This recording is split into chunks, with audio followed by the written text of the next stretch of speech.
নমস্কার বন্ধুরা, আমার চ্যানেলে জানাই সবাইকে স্বাগত। আজ একটু শীতের সবজি মটরশুঁটি দিয়ে আজকে একটু হিঙের কচুরি আজকে আমি বানিয়ে নিলাম। কচুরিটা বানানোর জন্য আমি প্রথমে 1 কেজি কড়াইশুঁটি, গোটা কড়াইশুঁটি যেটা আমি ছাড়িয়ে বেছে পরিষ্কার করে নিয়েছি, এটাকে এখন আমি ধুয়ে পরিষ্কার করে নেব আর সেটা ব্লেন্ডারের সাহায্যে আমি বেটে নেব।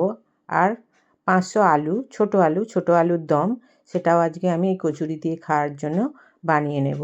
এখন আমি মিক্সিং জারে আদা আর কাঁচা লঙ্কা দিয়ে কড়াইশুঁটিটাকে আমি বেটে নেব।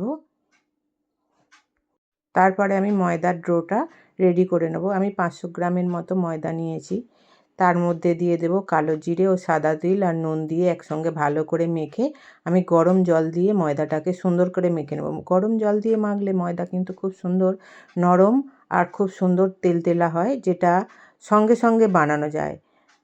তাই জন্য আমি একটু গরম জলেই সেটাকে বানিয়ে নিয়েছি।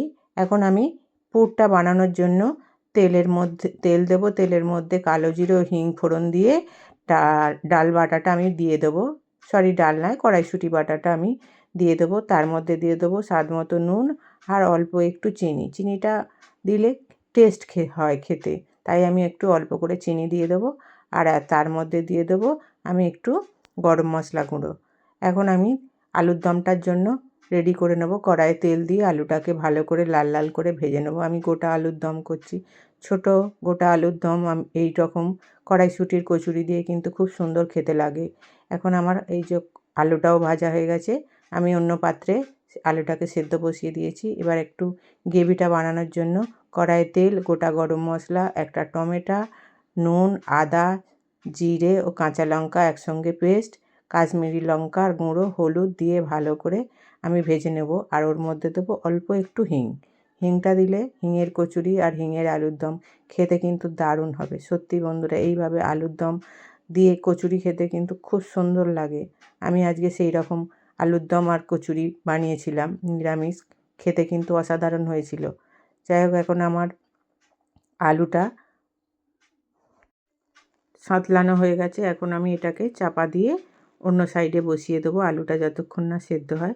এদিকে এই যে আমার পুরটাও, যে গরম মশলাটা উপর দিয়ে ছড়িয়ে দিয়েছিলাম, সেটাকে ভালো করে আমি মেখে নেব। মেখে রেডি করে রেখে দিয়ে অন্য সাইডে এখন আমি লেচিটা গোল গোল করে পাকিয়ে নেব। দেখুন কীরকম সাইজের আমি করেছি, খুব বড়ও নয় খুব ছোটো নয়, মাঝারি সাইজের করেছি। আর এদিকে আমি গ্যাসের মধ্যে তেলটাও গরম করতে বসিয়ে দিয়েছি। খুব জোরে দিলে কিন্তু হবে না, মাঝারি আছে কচুরিটা ভাজতে হবে। জোরে দিলে পুড়ে যাবে, আর এদিকে কমিয়ে দিলে ভালো হবে না, তেল ঢুকে যাবে।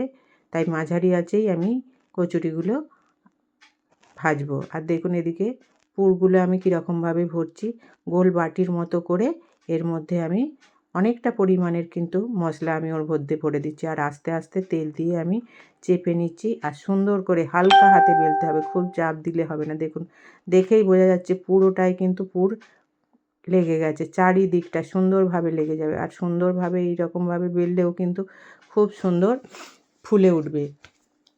আমি কিন্তু গরম জলে মাখার জন্য আমি সঙ্গে সঙ্গেই কিন্তু বানাচ্ছি, কোনো রেস্টের প্রয়োজন হয়নি।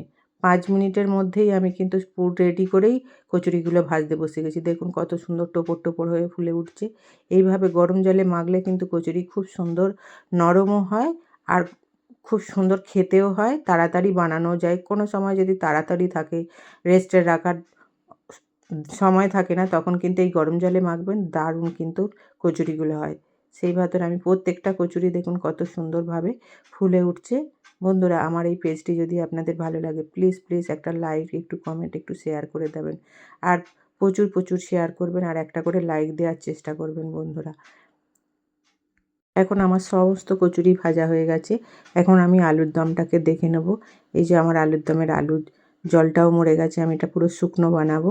এদিকে আলু দেখুন কত সুন্দর কালারও হয়েছে, আর আলুও পুরো সিদ্ধ হয়ে গেছে। উপর থেকে আমি ধনেপাতা, চেরা কাঁচা লঙ্কা দিয়ে ভালো করে নেড়ে চেড়ে একটু ভাজা মশলা আমি এর মধ্যে দিয়ে দেবো। এখন আমার আলুর দমটাও রেডি হয়ে গেছে। বন্ধুরা, আমার পেজে থাকার জন্য একটু লাইক, একটু শেয়ার করে দেবেন। ভালো লাগলে একটু কমেন্টের মাধ্যমে আমাকে জানাবেন। সবাই সুস্থ থাকবেন, সাবধানে থাকবেন।